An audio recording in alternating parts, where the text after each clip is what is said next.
Hello guys, నేను మీ సుజన్. అందరు బాగున్నారనుకుంటున్నాను.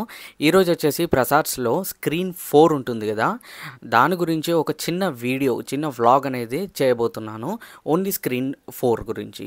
So మన ఛానల్ ఎవరైతే ఫస్ట్ టైం చూస్తున్నారో తప్పకుండా సబ్స్క్రైబ్ చేసుకోండి, నచ్చినట్లయితే లైక్ చేయండి.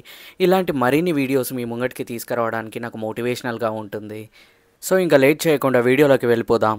మనకి ప్రసాద్స్లో మొత్తం 6 స్క్రీన్స్ ఉంటాయండి. సో ఫస్ట్ ఫ్లోర్లో వచ్చేసి మనకి బిగ్ స్క్రీన్ ఉంటుంది, లార్జ్ స్క్రీన్ అంటారు కదా అది.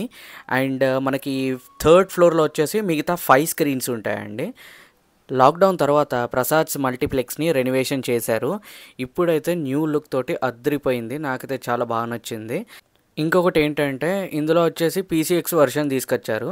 ఈ పీసీఎక్స్ అంటే ఏంటంటే ప్రసాద్ సినిమాటిక్ ఎక్స్పీరియన్స్ అని చెప్తున్నారు వీళ్ళు. 4th స్క్రీన్ వచ్చేసిందండి, ఇదే నేను ఇందాక చెప్పింది. ఇంకా లోపలికి వెళ్ళిపోదామా. సో లోపల మనకి ఒక్కొక్క స్క్రీన్కి ఒక్కొక్క కలర్ థీమ్ అనేది వీళ్ళు ఇలా డిజైన్ చేయడం జరిగిందండి. సో యాంబియన్స్ అనేది టూ గుడ్, టాప్ నాచ్ ఉంది. ఇందులో వచ్చేసి మనకి కర్వ్డ్ సీట్స్ ఉంటాయండి. సీట్స్ టచ్ చేసి చూసినట్లయితే క్వాలిటీ కూడా చాలా అంటే చాలా బాగుందండి.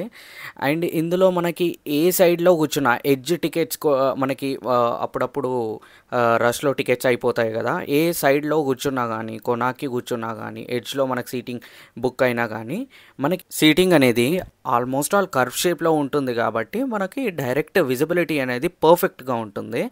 అండ్ స్క్రీనింగ్ అనేది మనకి 4K picture quality and dolby అట్మాస్లోనే ప్రొవైడ్ చేయడం జరుగుతుంది. సౌండింగ్ సిస్టమ్ అయితే టాప్ నాచ్ ఉంది. ఫ్యామిలీ మొత్తం హాయిగా టికెట్స్ బుక్ చేసుకొని ఎంజాయ్ చేయొచ్చు. సో ఇదండి ఈరోజుటి వ్లాగ్. సో మళ్ళీ కొత్త వ్లాగ్ తోటి మీ ముంగటికి వస్తాను. సో ఈ వీడియో కానీ మీకు నచ్చినట్లయితే తప్పకుండా ఒక లైక్ అనేది చేయండి. లైక్ అనేది చేస్తే ఎక్కువ మందికి సజెషన్ అనేది వెళ్తుంది. అండ్ మోర్ ఓవర్ ఇలాంటి థియేటర్ వ్లాగ్స్ మీకు కావాలనుకున్నట్లయితే సబ్స్క్రైబ్ చేసుకోండి, Sujan vlogs Telugu. See you in next vlog.